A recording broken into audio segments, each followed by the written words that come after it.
Today I'm going to be talking to you about what's next in the evolution of stadiums as a platform, right? And I would like to thank you all at the very outset for taking the time and choosing to actually be present at this session today. So thank you very much. I'm Nachiket Joshi. I'm from Chicago. I'm a senior manager technology, and not very long ago, I was actually a part of the Bangalore office over here. Some of my most fond memories are from Bangalore. One such experience that I wanted to talk to you guys about was when I saw the face of God. Yes, I saw the face of God at the Chinnaswamy Stadium over here in Bangalore. He used to play cricket for Team India. I guess you guys get the drift. I'm talking about Sachin Tendulkar. He also captained one of the most popular Indian Premier League teams. I don't think any of you guys are going to be fans of the Mumbai Indians over here because you have your own team here. But then the match that I was able to actually go watch at the stadium over here in Bangalore is one of the most fond memories that I have, and one of the most how should I put it? It gives me goosebumps, just like it is right now, to revisit that experience when I was on the field and out walked Sachin Tendulkar with his orange hat because he was the highest run getter in that IPL tournament in 2010. It was like a dream come true, right? And this whole relationship that I'm talking about between me, Sachin Tendulkar, the game of cricket, is not just about the three entities that I'm talking about. This actually goes across. It goes across boundaries, it goes across languages, it goes across sports. Every sports fan in the world, every spectator of live sports in the world will react and interact with sports the same way. They will have goosebumps. They will have, these sort of extraordinary outfits and ways that they choose to interact or choose to express support to their favorite teams and, go crazy about watching a game in a stadium. They also get extremely emotionally invested in the game, right? If their team wins, they're overjoyed. They're going to be over the top of the world. If the team loses, they will be equally sad. It is a joyous, occasion if your team wins, and you'll be equally sad if your team does not win. What this means is that it's an extremely human experience. Going through and watching your favorite teams play against each other is a very human experience. You get extremely invested in it. And a very recent example of, a short clip that I'm not trying to play over here. This is from a couple of weeks back after Portugal defeated France in Euro Cup 2016. That little kid over there, he did not have to be told, how the French fan felt after his team lost. He did not have to be told. He just walked up and he expressed, I don't know if he even expressed anything. He just gave a hug. He said, "Yeah, I know exactly how it feels." And then I think this clip doesn't play it, but the boy actually, as soon as the French fan goes away, he starts to again, dance around and celebrate because he's still won. So what I'm trying to say over here is, what exactly do you get at a stadium, right? You get to feel the excitement firsthand. You get extremely, engaged with the game that is being played in front of you. You get to share the excitement, right? If any of you have actually been at a stadium, you'd know that there's, a banter that's constantly going on between the two warring teams inside that stadium. You're engaging with the other fans, you're engaging with the opposing team fans. You're sharing essentially the excitement of being at that stadium with everybody else that is also gathered at the stadium. And then you also actually engage with the game itself, right? How many of you have been to a stadium and, even when I was at the Chinnaswamy Stadium and Sachin Tendulkar walked out, well, I did wave at him, he did not wave back. But I was finding my own little place to get engaged with the game that is going on in front of me, right? And it's this, these feeling of excitement, sharing of excitement, and trying to engage with the game. These are the things that really draw you to watching a game. And Romans had actually realized this in approximately AD 80, and they built colosseums. They realized that spectatorship is a communal experience, right? Watching a sport together with your friends, together with your family, together with people you don't even know, is the kind of experience that humans like. It's an extremely human experience. These coliseums that these Romans had built in the ancient times could actually seat approximately 50 to 60,000 people. You just imagine the atmosphere that must have existed when a game was being played, in ancient Rome. I would certainly love to actually have witnessed that. Probably I did in one of my past lives. Since then, the nature of sports has changed quite a lot. We don't play the same games that Romans played in AD 80. I'm sure there were different sports being played at that point in time. But then, what hasn't changed is the stadium design itself, right? The blueprint that I have up over here is the blueprint of a coliseum. Today's stadium looks very similar to this.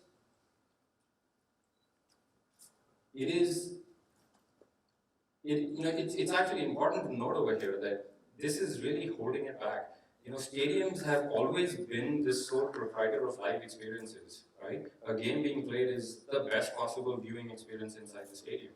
But then off late, with changes in technology, with changes in people and the way they behave, and the world at large, this advantage of stadiums is actually being chipped away quite rapidly. Not so long ago, probably about 25 to 30 years ago, that same game of cricket that I watched at the Chittaswamy Stadium, I had no option other than to just actually go to the stadium and watch, or there would probably have been a radio that I would just listen to the commentary of, going on describing that game. That was the only mechanism outside the stadium that I had, right? So a few minutes back during even the panel discussion that was going on, we were talking about the shift from analog to digital. Right? This is the shift from analog to digital that has actually started to impact the stadium industry back in about 1980s. Right? Since then, there's lots more things that have gotten added. Now we have televisions. When the televisions came, people stopped, getting around little radios and watching. They actually went home. They had a television set at home, and then digital started to expand. They moved from CRT, analog TVs to actually digital TV screens. The TV screens are now insane. The kind of projector I'm presenting on probably was unheard of maybe 20 years back. The screens are much bigger. I have a very large TV screen even at home. I'm sure a lot of you guys have. The experience of actually watching that same game outside the stadium and at home is getting better and better, right? I'm no longer stuck trying to watch a game like this, where, I cannot even tell where the ball is over here. It's probably, I don't know, maybe this guy's trying to catch it, but there's just no way. If I don't have a good seat at the stadium, I'm not getting the best possible experience of watching the game at all, right? Now, alongside this, a lot more has also been happening. We're entering this network economy. We're entering a world where everybody is connected to everybody else, right? There is data that suggests that today, a person watching television is probably at an arm's length from another device. They have either a phone or a tablet or some other. In fact, most people today have connected TVs itself. So they're extremely close to a connected device. They're constantly looking to engage with the world at large for possibly things pertaining to the game itself or about other things. They're doing more than just watching that game. And they're constantly connected. They're constantly chatting about the game with their friends. They're constantly tweeting. They're sharing the experience, outside. There's also data that suggests that about 3 out of 4 millennials, or 75% of the people, that's people like you and me, would much rather spend our money, our hard-earned money, on experiences. I don't want to buy a product, keep it with me, preserve it at home. I would much rather pay for an experience. I would much rather go for a holiday than bring back a picture of the holiday that I just had. I don't want to do that. Right? So it's extremely important to realize that the customers of today are moving away from those traditional, lockdowns to just actually go watch a game at a stadium. This is again, one of the shifts that I think Pops was talking about, which is this is the new consumer. This is the new consumer that you have to try and acquire. The older consumers are, evolving, but then the newer ones that are coming in have no roots in that old stadium experience that their parents knew of. So we need to work on actually acquiring this new consumer who's also driven heavily by fear of missing out. Uh, because of the fact that they're extremely socially connected, they're extremely aware of everything else that is going on around in the world. They're driven a lot more by a desire to seek out newer experiences that are alive in the world, to actually go out, find what's going on in the world and go experience that. Fear of missing out is actually a very real thing. And with this whole emphasis on experience, also comes the flip side, because experience is extremely fickle, right? Think about a scenario where you're going maybe to Chinnaswamy Stadium or another stadium that is your favorite stadium, going to watch your favorite game play against your favorite opponent. You have the best seat in the stadium. You're all set, prepped to watch the game, right? And then there's a family that comes and sits right behind you. They have a 10-year-old kid who's just kicking the seat at the back. What happens to your experience over there? There it goes out of the window, right? You may want to just, ignore that, but then you get up because you want to go buy some food. There's a line in front of you over there. And you're now missing out on the game. So experience is extremely fickle, right? And for a stadium to control that experience is becoming, harder and harder. Consumers of the past were probably a little more forgiving, I wouldn't know. But then, right now, with a constantly connected fan that comes to watch a game inside of the stadium, you really need to be, there. You need to be controlling that experience a lot better. So, with all these changes that I'm talking about, there's really a big competition that's being given to the stadiums industry of today. And that competition is coming from a very cutting-edge technology that I think a lot of us must have been aware of it, but we never knew that it could actually act as that cutting-edge technology. It's actually a couch. This couch, believe it or not, gentlemen and ladies, is about 10 paces from a fridge, where there's chilled beer, chilled drinks. It's about 5 paces from the kitchen. It's not that far away from the bathroom. It's not that far away from a charging point. It's always connected to a good Wi-Fi connectivity. So this is really the toughest competition that the stadiums of today are having, right? And it's so simple. But then, is that the experience that we want to give to the future generation, right? If everybody were to just stay at their home and sit on a couch and watch games, what would it do to the game itself? What would it do to the experience of watching a game? Don't you think that the evolution of that experience of live entertainment will stagnate, both in the stadium and at home? That's not an ideal scenario, especially for a fan like me. I'm sure a lot like you. That's going to ruin the game itself as we know it.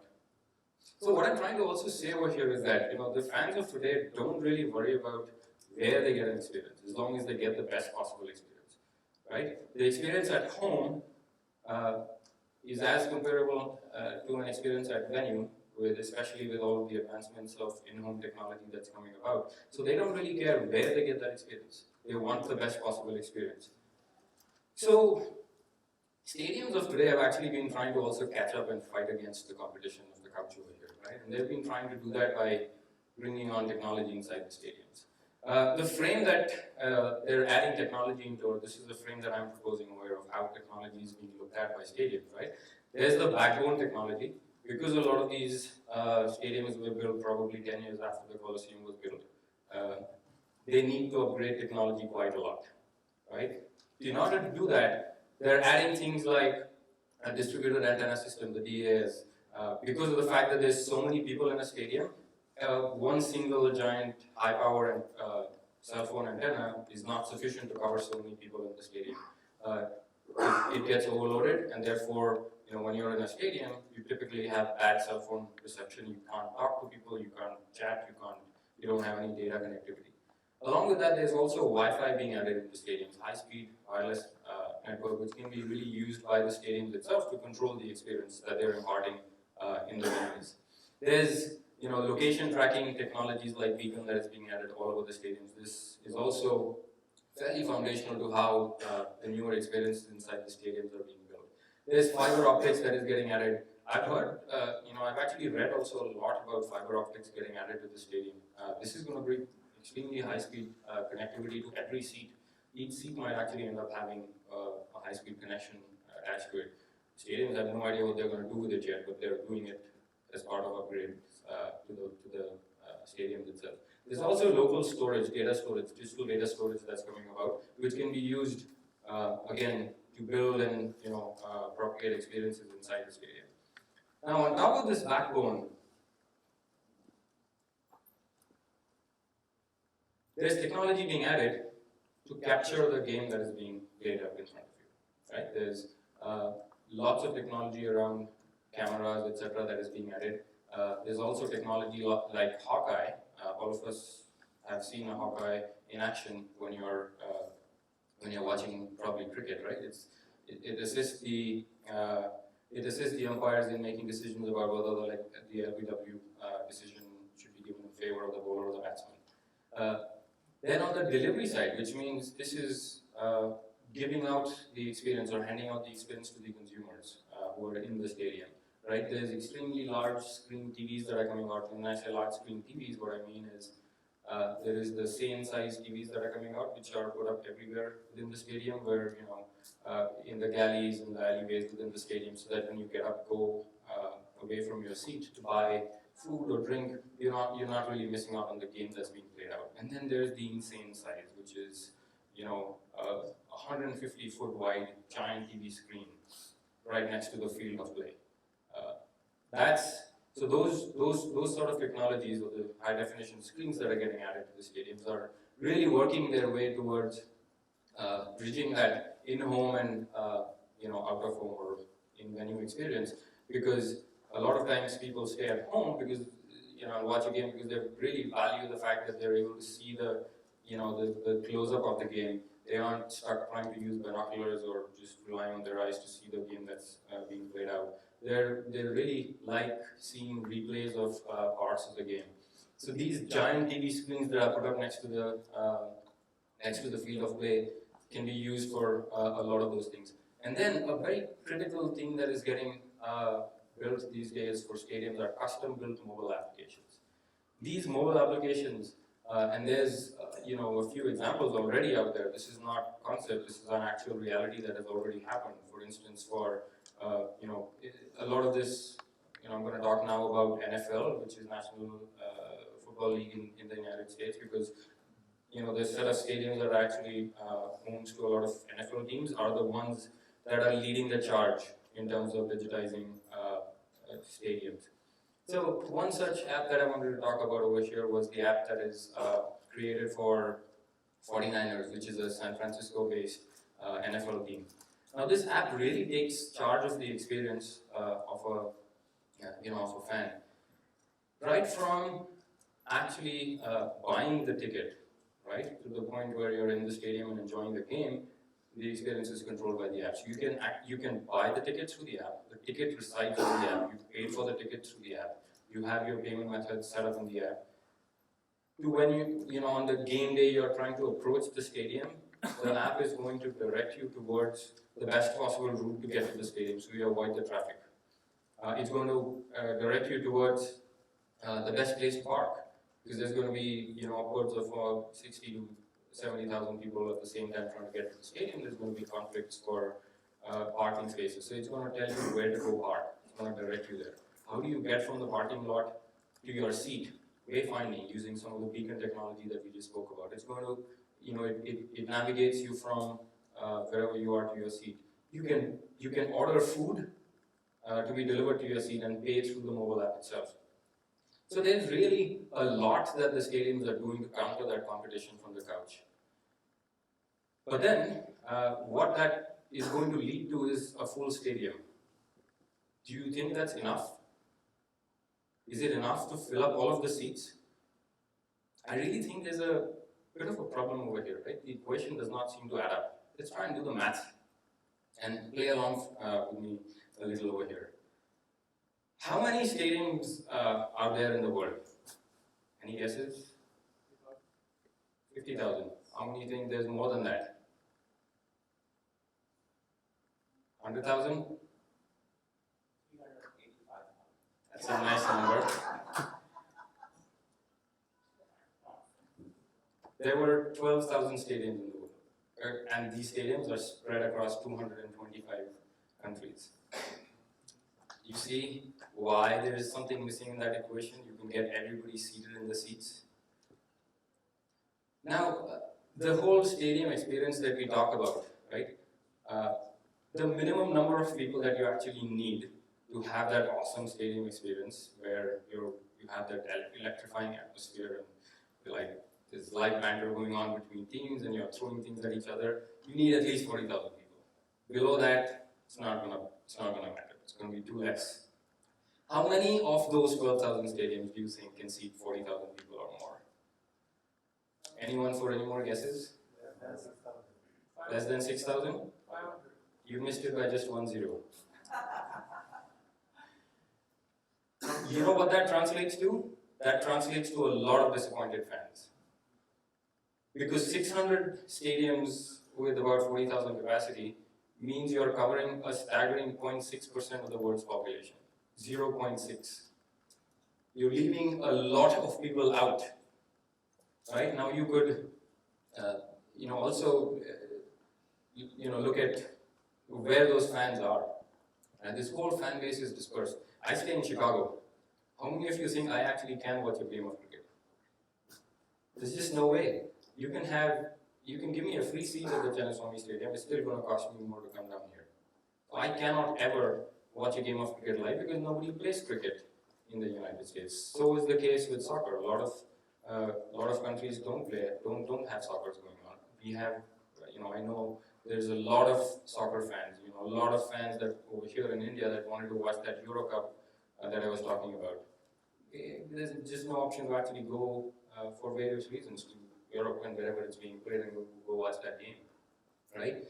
But then you could also argue that, that's okay, that's leaving out a few. I'll build more stadiums and cover the local populations better. That connected stadium that I'm talking about costs upwards of $1.5 billion to build. The 49ers stadium that I talked about that had that app that came along with the stadium, the free app with the stadium, cost approximately $1.3 billion. Right? And that's not the costliest one of them all. I think the upgrades for the AT&T Stadium, another NFL team in Texas, that cost $1.5 billion.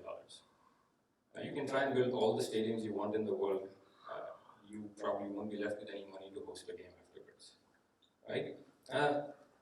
So we really need to change the track over here, right? We've been talking about transformation. Let's bring that home to this space. What does it mean? The whole analog to digital shift. What does it mean over here, right? What does it mean to disrupt this space here? Well, it means that we need to start to think about stadiums as platforms, right? These are digital platforms. You need to start thinking not about bringing the fan to the game, bringing more people to watch the game inside the stadium. You need to start thinking about taking the game to the fan, taking the game out from where it's being played to where the fan is and in the context of that fan. What I mean by that is that when I say I don't get to watch cricket in Chicago, well, I may not actually want to watch a game of cricket just exactly like it's being played in a stadium because of various reasons. One of them being I might be in office. I don't want to actually spend time just looking at the game being played. Even if in future I had full holographic 3D projections and binaural sound and all of the jazzy technology that can just project the whole game in front of me, I might not want that full experience. You need to start to think about the experience imparted inside the stadium in terms of experience APIs or small little pieces or fragments of experience that are being imparted in the stadium. And all of the technology that we spoke about that's getting added into the stadiums, the camera feeds, the on-field audio, I haven't listed everything over here, but there's a lot getting added. things that are gathering location analytics and other analytics, emotion sensing. There's cameras that do that. The whole big screens that are coming about. We need to start to look at them as APIs, as technologies that can be accessed from outside the stadium to build experiences that are relevant in the context of where the fan is, right? We need to start to think about how those technologies and those experiences inside the stadium can be monetized and be exposed outside so that they can be used by developers like you and I to assemble experiences that are more relevant to where the fan is, right? Let me talk about some examples now of how this thing can really start to come to life. A piece of technology that is in most stadiums is a noise meter. What it essentially does is that it senses the amount of noise being made by fans in the stadium, and it sort of shows it. It represents it in this manner. Essentially driving up the experience of watching a game in person inside the stadium. So hypes up the whole excitement level about the game. I can't do that at home. I can watch a game at home, but I have no way to tap into that experience inside the stadium. What if there was a wristband that could use an API that lets it integrate with that screen which had the noise meter? I could sit at home and tap my wristband, and my experience or my excitement will get transported inside the stadium. Have I now brought out one little piece of experience from inside the stadium to outside? Let me take a look at another piece of technology that's very prevalent inside the stadium. Right? There's so many cameras getting added in stadiums. You have a very large number of angles of field of play that are possible now. What if these feeds would start getting fed into these second screen apps, where I choose which angle of play I want to watch, either a replay or the whole game itself at. And when I talk about cameras, the whole, it's the limit is basically non-existent over here. I could literally put a camera on top of, Virat Kohli's helmet and watch the game the way he's playing or he's seeing it when he's back, right? I wouldn't know that if somebody's actually, if he's, hit a ball and going to take a run, he does not see the ball, so even I don't see the ball. So I'm actually playing the game, almost playing the game with him in the stadium. From here, let me talk you to a third really quick example. Are there any Formula One fans in the room? Probably not. Yeah, well, there are a few. You would agree with me that this is one of the most heavily measured games in the gaming landscape, right? There is minute details about everything you can think of that is being captured, from brake temperature tires of the cars to the RPM at which the wheels are spinning to what the driver is doing. The whole thing is captured. There's lots and lots what's happening in the pits, what's happening within the race itself, what trajectory is the car following. All of that is being tracked, and that data already exists. What if I fuse that with an Xbox gaming console or another gaming console and create an experience where I can race against the race that is on? Those are the experiences that I'm talking about when I say let's bring out the game from where it's being played into the context of where the consumer or the fan is, right? So that no one's ever stuck trying to watch a game like this where they have no other option. Instead, sometime in the future, they would be able to pick and choose what game viewing experience they want. They'll have options. So, there's a wise guy that once said, your future is created by what you do today, not tomorrow. I would like to invite all of you today to drive this change in mindset, to really start thinking about how technology in venue can be set up as experience APIs. Every time you add a piece of technology to a physical venue, please think about how that can be utilized from outside to transport that little piece of experience out into the real world and go beyond the people that are just there in that physical space. right? Because as you know, there isn't a dearth of physical spaces at all. Everything is a physical space. This room is a physical space. You know, a retail store or a mall is a physical space. A classroom is a physical space. Everything is a physical space. Everything is a venue. Stadiums are venues. What if each of those venues starts thinking about, you know, technology in those as that is getting added to those venues and starts to think of itself as a platform? I would really start to unshackle myself from the physical constraints of trying to be in one location. I don't have to go to watch any event. I can really start to make the game or any other thing, since we're also now trying to talk about every little venue in the world, more relevant to where the fan or the consumer is. The possibilities would just explode. Think about it.